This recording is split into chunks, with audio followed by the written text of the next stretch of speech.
back to Reaction. How are you doing today on this, what, Thursday? I'm doing good. Are you doing good? I hope you're doing good. Anyway, we're going to react to the Film Theorists. This is the first time I've ever reacted to them. I'm pretty dang sure. I don't think I've ever reacted to them before. So, let's check it out. We're going to react to Film Theory, We Found Neverland, Disney Peter Pan. And who likes some Peter Pan? I love Peter Pan peanut butter. But they're talking about Peter Pan, the never-growing, never-aging boy that fights pirates on what? Neverland. It's an island. There's like a pixie or something.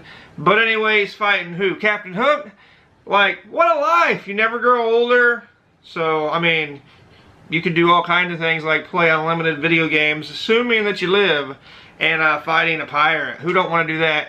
Anyway, let's go ahead and check it out. Let's react. Let's talk about it afterwards. Let's do this, guys. Like right now. I don't want to be a kid. Toys R Us. Oh! They're breaking my heart. 70 years of business. Yes. Plus announced yesterday it's closing its doors in America. Looks like everyone has... After 70 years in business, Toys R Us is closing their doors. Think of all the heartbroken children. I remember going in there as a child, and even as an adult, I even worked there for Christmas help one season, and it was a wonderful place to work. Why, Toys R Us? Why do you gotta close your doors? You are breaking the hearts of millions of kids and adults. Why? We're up sometime. Hey, Peter.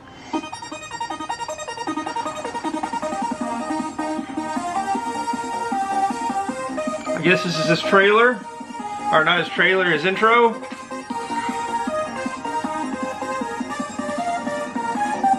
Hello, Internet. Welcome to Film Theory, the Never I like the intro. Internet. Love it. That's Peter Pan's Neverland, not the creepy Michael Jackson Neverland. Alright, so this is my first video ever watching the Film Theorist, and he's already slamming on Michael Jackson's Neverland, but I'm gonna have to agree. That's a pretty creepy Neverland. I think I want to go to Peter Pan's, not the other one. You know what I'm saying? I don't know what happens there, and I don't want to know.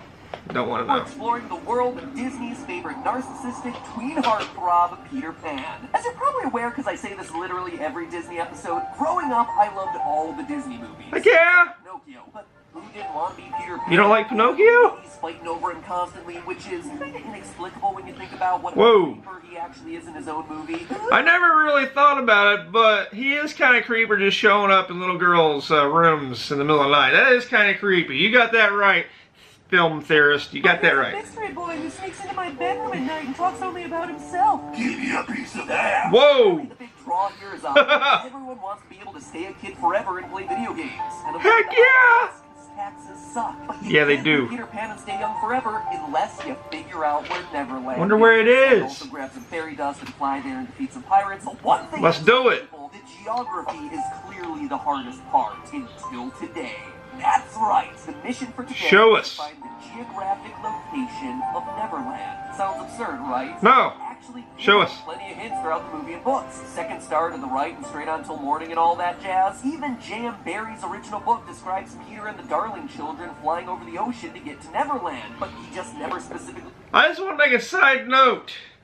I think I'm really going to like this Film Theorist guy, because you know he's done his homework. I don't know if he has a research team. He must, because he's already slamming facts of hints and stuff around.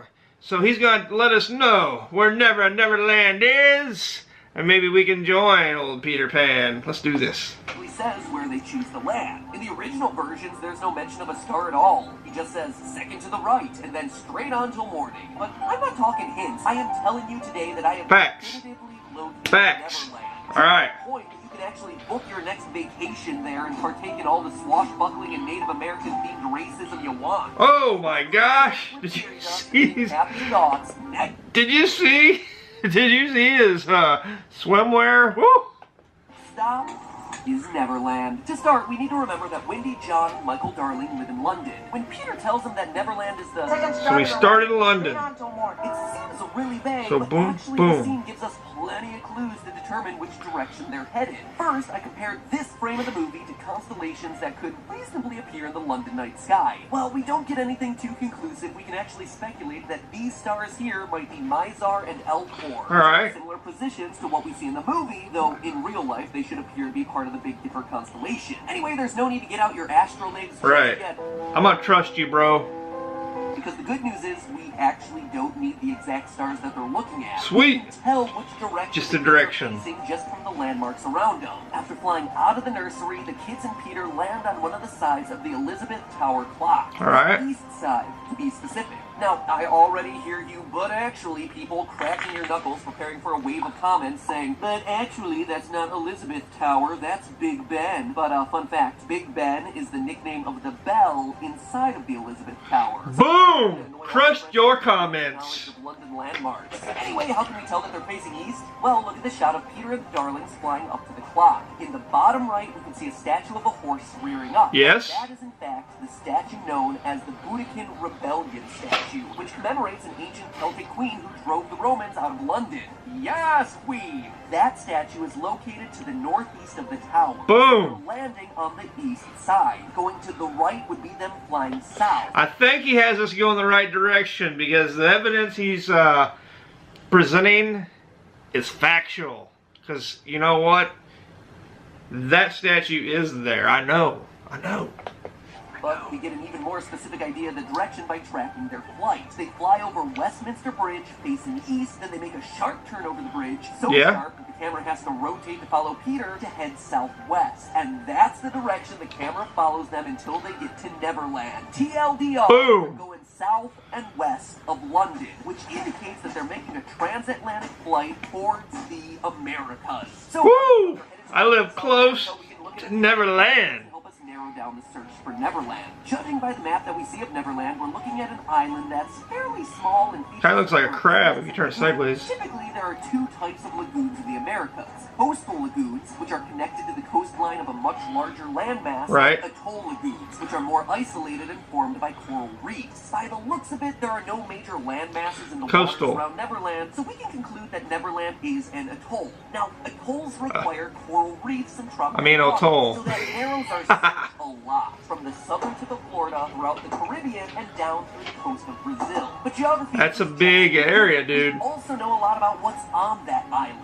Notably, Mountains. crocodiles. Oh, crocodiles. This crocodile didn't escape from the zoo or from Suicide Squad, though who can blame him for wanting to escape that movie? We can pinpoint Neverland's location if we know the species of crocodile. There are only two species of crocodile. That one had a long beak, or a long nose. Crocodile and the American crocodile. It's the American Before one. you take your hand off pretty darn well, Morlette's crocodile is a lot smaller than the American crocodile, at about 10 feet to 16 feet. Considering the fact that Captain Hook fit entirely inside the Smaller one? mouth, we're much more likely to be looking at the American crocodile. That's what I said, American. This crocodile is only found in freshwater. That's what I said, buddy. Crocodile is most often found in saltwater, like you'd find off the coast of an atoll. The only downside here is that the American crocodile is pretty widespread as far as eating reptiles go. So That's a big area. The entire Caribbean in our hunt for Neverland. How's he gonna There are pinpoint also this? other animals that I thought might narrow things down a bit more. Jim Barry says that there are sea turtles and flamingos in Neverland, but those are also found all around the Caribbean. That ain't gonna The help. seagull that we see Smee shave doesn't narrow it down. The Ah. mermaids, for these I even looked at the habitats of manatees, which, believe it or not, are historically the animal most commonly associated Really? with mermaid sightings, and that's still... I love learning stuff, and in this film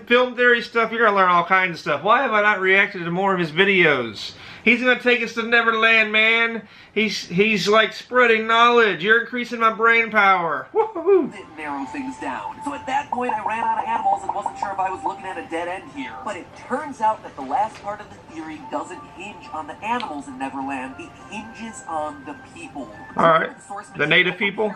Captain Hook was originally a bosun for Blackbeard the pirate. Now, Blackbeard was very busy pirating all over the east coast of America and the Caribbean from 1716 to 1718, which we you stop and think about it, for carrying Only the 2 title of years? the most famous non-fictional pirate in history is actually not that long of a time spent of pillaging and searching for Right, money. 2 But years? What Blackbeard lacked in longevity, he made up for in volume. Blackbeard had a ton of instances over that 2-year period stealing wine, burning ships, and blockading ports. So where does Captain Hook fit into all this? Right. In the spring of 1718, Uh-oh, here we go. Blackbeard captured a few ships in the Gulf of Honduras, right off the Ooh. Yucatan Peninsula, and added those to his fleet. Specifically, he was off the coast of the Turnef Atoll, just east of Belize, which, wouldn't you know it, just happens to be a little tropical atoll with lagoons, Ooh. flamingos, sea turtles, the whole shebang. Wow. Listed in Blackbeard's fleet, there's actually historical precedent that Captain Hook would have actually graduated up to the role of captain on one of those commandeered ships in the Ooh. Atoll. In the Peter Pan story, it's specifically the Jolly Roger. And then from there, he drops anchor in Neverland and then gives I'm not naming my boat the Jolly Roger, by the way. Sword-fighting little boys and then outrunning a single crocodile. Probably would have been better off if he just ate a bosun. There is, though, one kind of glaring hole in this that we can't really ignore. What is If it? we're going the history route, wouldn't we also have to ignore the timeline?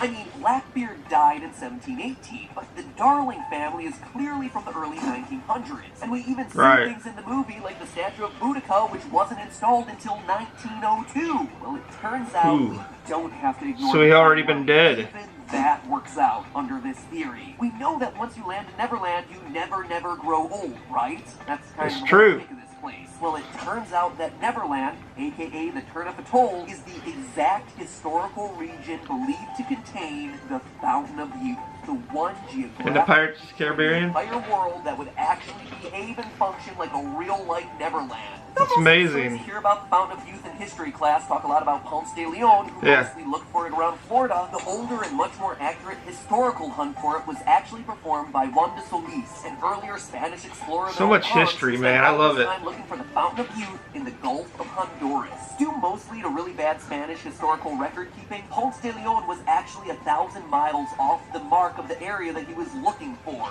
leaving the Fountain of Youth squarely off the coast of Honduras and in exactly Wow. the location we predict for Neverland. So Boom, we there you found have it. Everyone, book your spring break for the Turnip Atoll now. I am, It's man. a real location for everlasting childhood. Talk about your once-in-a-lifetime vacation.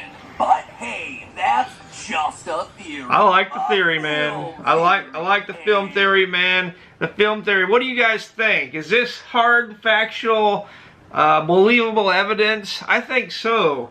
Flying out past the tower, past the statue, showing you turn straight down there, and there's got to be the crocodile. It's got to be the big one, right? It's got to be the atoll. Got that. Blackbeard has history down there, so I'm gonna go with it. We should book some tickets and see if we grow old down there or not. If we don't, maybe we wanna like live there. I don't know. I thoroughly enjoyed this film theory. I love Peter Pan. Do you love Peter Pan? Do you love Peter? Do you really love Peter Pan? Comment down below. Let me know if you do. Let me know if you believe in this theory or if you see any holes in this theory. I want to know if you've seen any. Comment that down below. I'm gonna link his video link down below. So check it out. Give Film Theory some love. Subscribe to him. Hit my subscribe button. Become an MRA member. And next time you choose a reaction, I think you know what to do. You should choose a max reaction because we're best in the world, baby. Peace.